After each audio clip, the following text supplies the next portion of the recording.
Okay, we're back. So, what did the report itself want to? How did it want to reshape society? So, this is the Beveridge report.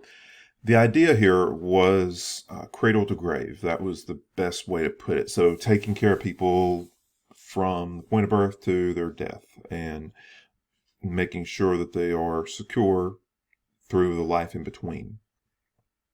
Another way to put it was the abolition of want.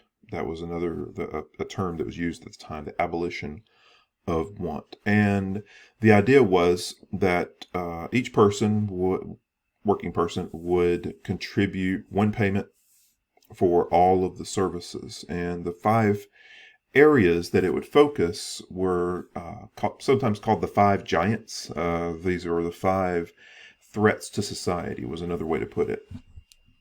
Those were want, so poverty, alleviation of poverty; ignorance, so focusing on education as a public service; disease, focusing on healthcare as public service; squalor, just the housing, basically, like having quality housing for every person; and idleness, so focusing on work. So those were the terms used by the report. We would probably use different terms today. People wouldn't use idleness necessarily, but that was basically focusing on anybody who is able-bodied and wants to work, can work. That was the idea there.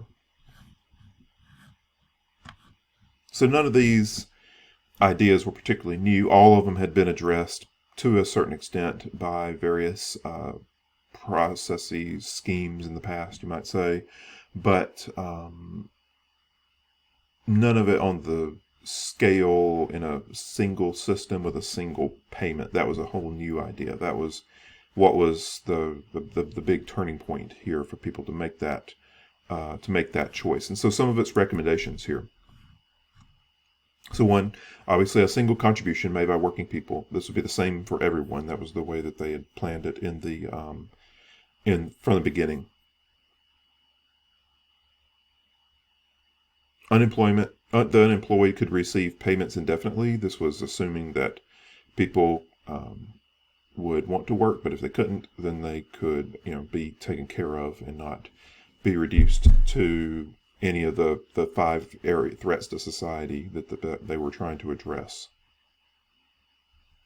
And it would also provide old age pensions, maternity grants, funeral grants, pensions for widows, or pensions for people who had been injured at work, so workman's comp, as we would call it in the United States, but this would be more permanent workman's comp. And then the NHS, the National Health Service, is going to, listed down here, looks rather small, but it's really one of the big ones, honestly. Old age pensions, and these other ones fit in there as well, but these two, old age pensions and the NHS, are two that are particularly key to British society. This group actually has a term. It's called pensioners. Pensioners. That's a term people use just in common conversation. People say, "Oh, well, pensioners really like this, or they really hate that," or talking about the group in general, a group that's reached. I don't know if I can look it up. I will before while this is loading and for the next segment. But I forgot the age that people become pensioners in Britain, or can choose to become pensioners. But that's a specific group when you are allowed your pension from the government in your old age. And then the NHS is the health service, which we'll talk about at length here.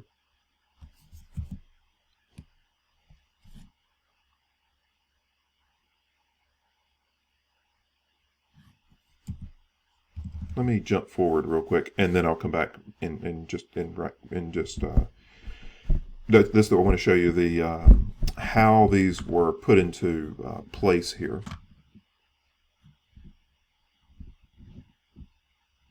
So the first actually happened under the Conservative government. They, could say people were looking to,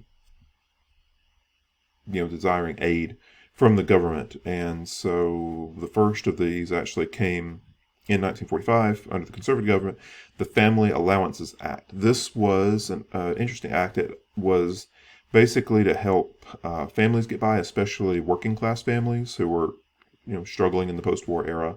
All economies take time to restructure after a major conflict, and so this was helping people, especially during that time. So it would provide, if you had more than one child, basically 2, 3, 4, and on, it would provide 5 shillings per week per child after the first up to age 18, and that was increased over time. So 5 shillings, that was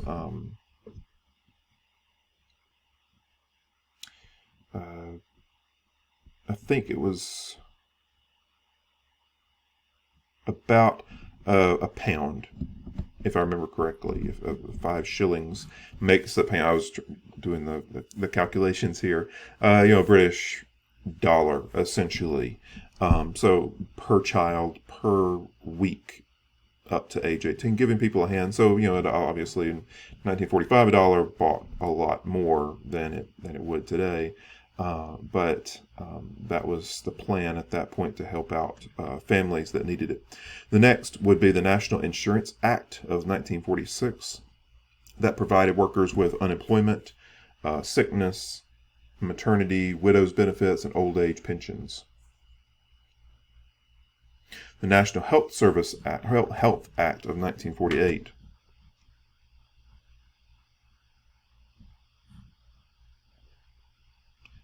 I believe that was 48. It might have been 46. I think I've got 46 on my notes, and I may have typed the wrong note here. I will have to double check that one here shortly. The British Medical Association opposed the National Health Act at first, and the doctors are concerned that they will just become wards of the state, that they will be that will be their entire life, will just be doing paperwork and just trying to survive in a system rather than being doctors. And so there was a good bit of pushback. They called themselves, they feared being salaried servants was the term. They were able to make some adjustments, provide some more lucrative plans for compensation that got enough doctors on their side to get support, a broad enough support. But that was a challenge originally, was getting that. This is the health service. Oh, here it is. I'm sorry, 1946. So this is I need to adjust that date on the slide here. 1946 March, National Health Service Bill. And then the Children's Act, comprehensive child care service, focused on deprived children specifically, but it was consolidating. There have been a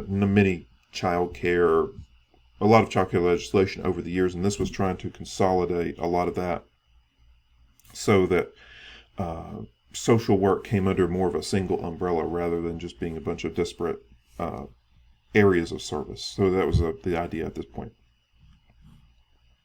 And so below, you'll find a video, the NHS announcement.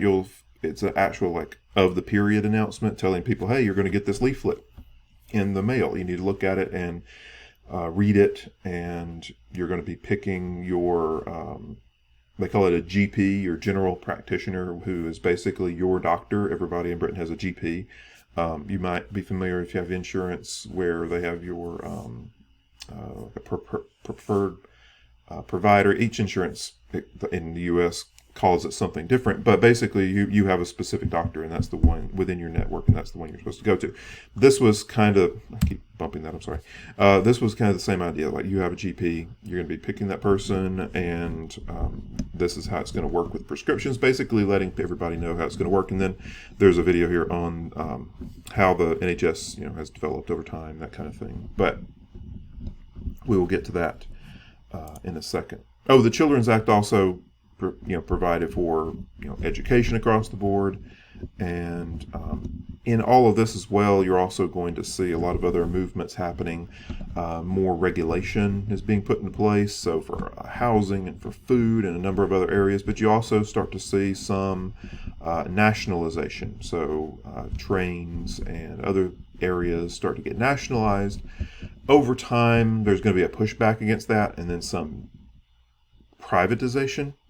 So re-privatizing some of these industries. They feel like maybe it was a bit too far to push government into those areas, but that's a story for another time. But for now, this is the direction that people are pushing. They're pushing towards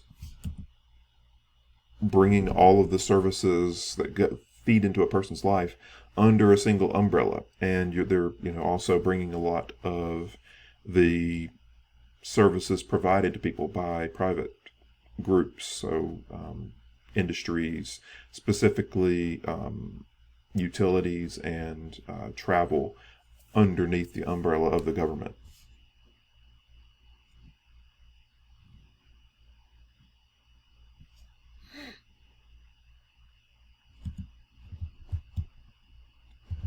Okay, so since we were mentioning things as a whole here, let me show you these a few charts.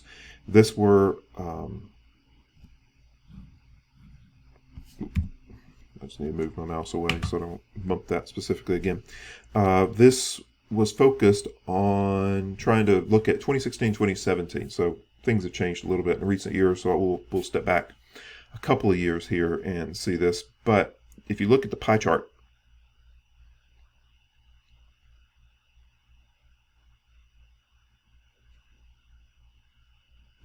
double checking here. So some of the common areas that we're familiar with: defense, 6% of the UK budget in 2016, 2017, and then other areas that feed into what we're talking about here. Social protection, so a lot of those services that got brought under the umbrella get included in that. Health, 145 billion, being about 18%, 19% of the government expenditures, and then education, 13.2. So those are those areas. If you just look at those sections here, this much of the pie chart going all the way around. Let's see, 18. So you got 30-something% here, 30-something% here. So good 2/3 of the pie chart going around have to do with these areas that I just mentioned. That's a massive expenditures on the part of the government, obviously being paid for through taxation, going into these plans that the government put in place in 45, 46, 47. A lot of that is showing up here. A little bit different version of it. This is some of these charts from this group, from this article, BBC, The Truth About Welfare Spending. You can look, I've got it linked below. You can check that out and see some write-ups about these if you are particularly curious.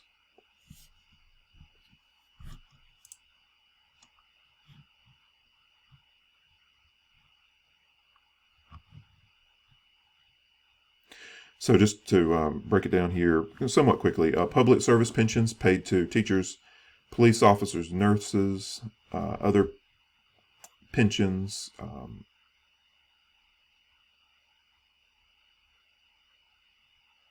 personal social service, long-term care for elderly, sick, or disabled. This tends to be focused on the poorest in the country, and working age benefits. So some social security payments, tax credits, housing benefits, some other areas like that. But if the point they were making is, if you take out the public service pensions and social services, health, you can look at this more as aid to families with children, aid to the sick and disabled, unemployed and low incomes, older people, aid to older people. So that was just kind of giving you maybe a bit better view of how all that breaks down, especially if you section off some of those other areas. Now pause there and we'll come back and get into the NHS in particular. So I'll be right back.